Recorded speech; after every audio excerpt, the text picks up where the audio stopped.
Tu as vu, il y a une vidéo qui s'appelle Libération. Dans la pièce qui s'appelle pièce domestique, j'ai mis 12 moniteurs TV avec des bibliothèques, tu as dit, avec des vidéos qui montrent les activités domestiques. Donc bibliothèque, ce serait pour moi une sorte de temple privé, une chambre, au sens presque symbolique, métaphorique, où on fait ce qu'on a à faire. Hein.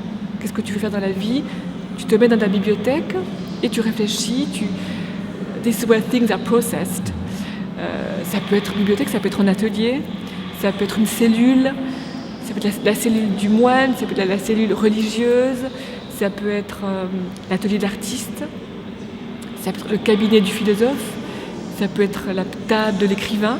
C'est où les choses justement sont remâchées, remaniées, pensées et élaborées. Ah, donc c'est un peu une sorte pour moi bibliothèque d'espace très privé où l'artiste, l'écrivain fait ce qu'il a à faire et donne une réflexion sur tout ce qui était brut avant. À l'antenne, c'est ce qui était brut, et la bibliothèque, c'est là où les choses sont pensées et où elles prennent forme. Ça peut être aussi la table où je mets mon ordinateur, une bibliothèque.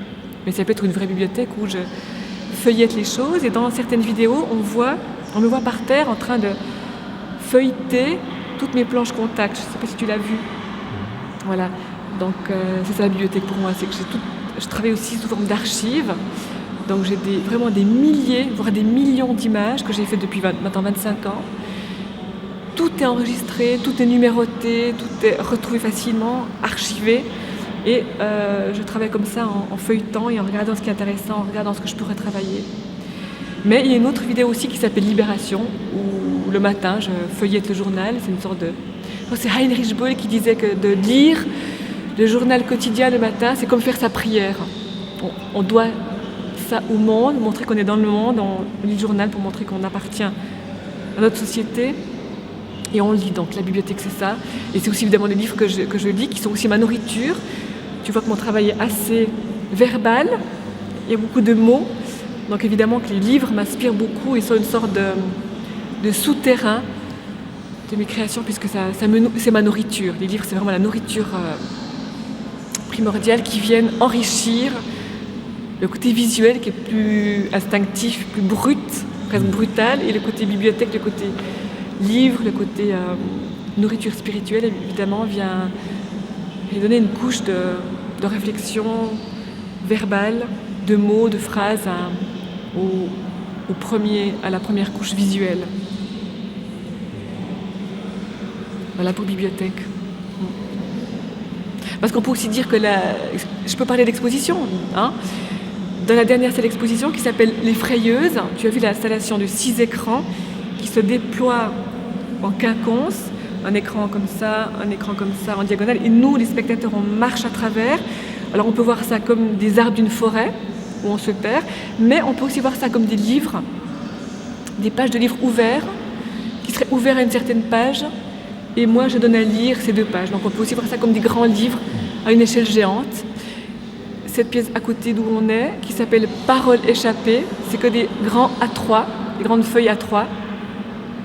Et c'est comme des feuilles qui se seraient échappées de livres et qui viennent se faire prendre comme des papillons, comme des ailes de papillons sur ces câbles, sur ces fils. Des paroles qui flottent dans l'air, dans la rue, dans la ville, dans le monde, dans l'exposition, et qui viennent se faire attraper comme des oiseaux, comme des pages de livres qui se seraient échappées et qui viennent se faire arrêter, fixer, pour qu'on puisse les lire.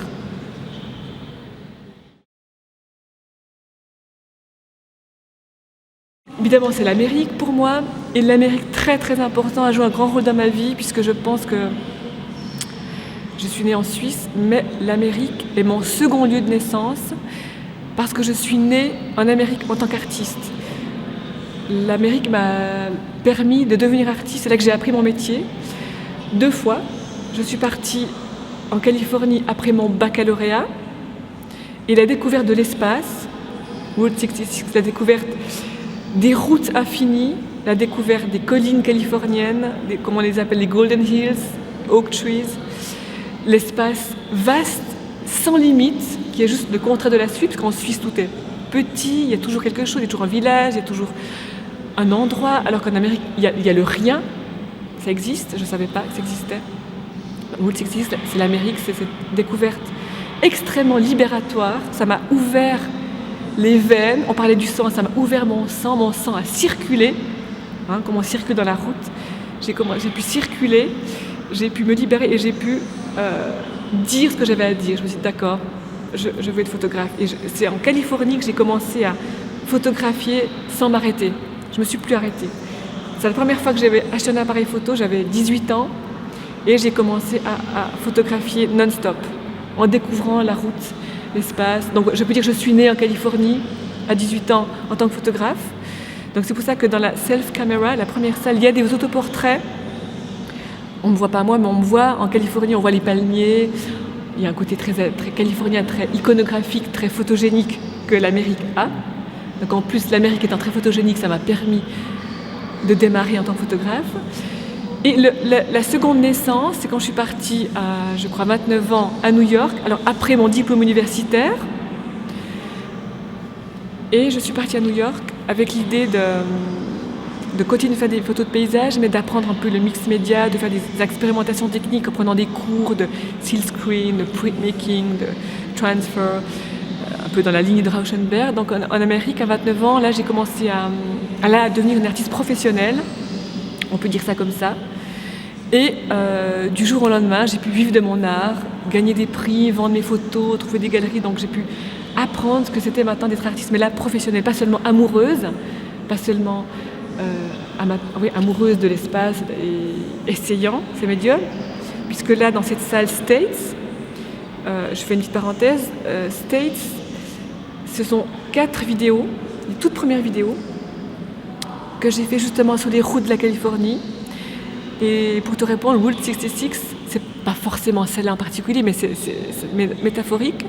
Et c'est en roulant, c'est très important, le rythme de la voiture qui roule, qui défile, je trouve qu'elle se marie très bien avec le rythme de la bande vidéo dans la caméra. Et là, je regarde la caméra. La caméra qui roule là-dedans, dans cette machine, c'est le même rythme que la voiture qui roule sur la route. Donc c'est un mariage pour moi. Elles sont amoureuses, ces deux choses.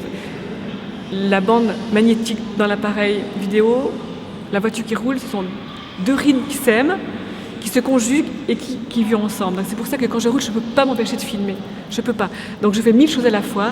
Je roule, j'ai ma caméra, j'écris, je prends mes notes. Alors je conduis comme ça. Parfois, il y a la police qui m'arrête, qui me dit « Ah, someone told me there was someone crazy on the road. Oh, you're an artist. Okay, go ahead. It doesn't matter. » Ils sont très compréhensifs. Ça, en Suisse, c'est pas possible. En Suisse, j'aurais une amende. Mais en Amérique, they were very cool with me. They saw I was not a criminal. I wasn't going to kill someone. I was just driving strangely but quite slowly. So I could do both things. I could videotape, I could drive, I could have inspiration. Alors, rouler, pour moi, est une manière d'être inspiré. C'est comme une drogue. Je ne vais pas prendre du LSD, je ne vais pas prendre l'héroïne, mais je roule. Et c'est un peu ma drogue. Parce que dès que je monte dans une voiture, dès que je monte dans un avion, dès que je monte dans un bus, je suis complètement excitée et j'ai plein d'idées qui me viennent et j'ai envie de filmer. Voilà, si je suis tranquillement chez moi, je suis pas forcément en besoin de créer, mais dès que je monte dans une machine qui roule, je dois absolument filmer. Je suis complètement excitée. Je suis dans un autre état et Route 66, je roule, il y a l'espace, il y a le rythme de la voiture qui marche et il y a la caméra qui fait son job. Et moi, je suis juste un relais, je suis juste un joint qui fait le lien entre la caméra, le paysage, l'extérieur, le vent, le soleil, la route et les visions. Ma personne, elle ne compte pas.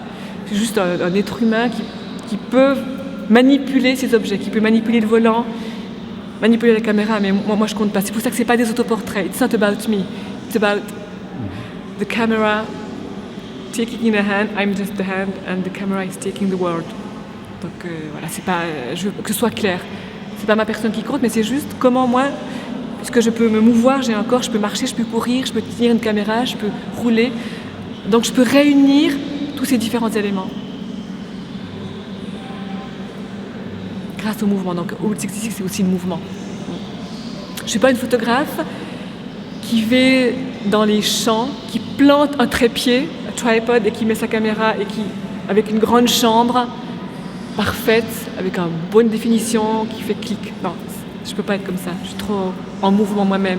Donc j'ai besoin du mouvement de la route 66, comme un symbole de se mettre en chemin, se mettre en route pour faire son travail de filmeuse, pour faire son travail d'artiste. Ouais. Pour moi, une artiste, c'est une femme qui est en route, en chemin, et qui parcourt l'espace. Voilà, parcourir l'espace, ça c'est important. Comme le sang parcourt le corps, l'artiste parcourt l'espace avec sa caméra. Et en Amérique, si possible, évidemment. And the police is more afraid of you. Exactly. That's why they leave me in peace, because it's better to leave her in peace, so we don't have trouble, you know. So I like that. I think this was really funny. Thank you, America. Donc je suis très reconnaissante à l'Amérique parce qu'elle m'a vraiment permis à la fois d'avoir le courage de prendre l'appareil photo en main et de devenir professionnel et d'apprendre mon métier, ce que c'est que des galeries, ce que c'est que de vendre, ce que c'est que d'être artiste professionnel. J'ai vraiment appris mon métier là-bas. Parce qu'ils sont très professionnels là-bas, ils sont très directs, professionnels et ils sont très accueillants et ils sont très encourageants. Ils te disent « it's great ». Donc même si c'est pas vrai, on a besoin de ça. Parce qu'on doute, en tant qu'artiste, on doute toujours, on est toujours tellement fragile. Tout peut tomber par terre à chaque instant. Alors le côté très enthousiaste des Américains, j'ai vraiment chapeau. Je leur tire mon chapeau parce que qu'est-ce que ça nous aide? Qu'est-ce qu'on a besoin de s'encourager? On a besoin d'être soutenu, c'est terrible. Donc ça, en Amérique, j'ai trouvé. À Paris, je trouve beaucoup moins, beaucoup moins. C'est plutôt le contraire, c'est plutôt très réfrigérant. Il y a beaucoup d'obstacles, il y a beaucoup de non, il y a beaucoup de portes fermées, il y a beaucoup d'hierarchie, beaucoup d'impossibilités. Alors qu'en Amérique, les portes sont vraiment ouvertes. C'est-à-dire que si on est sérieux, si on est sincère avec ce qu'on fait, alors là, les choses sont possibles. Et je crois que c'est une bonne attitude dans la vie. Même si on n'est pas un génie, au moins si le travail est sérieux, on nous donne notre chance. Voilà où amène Route 66.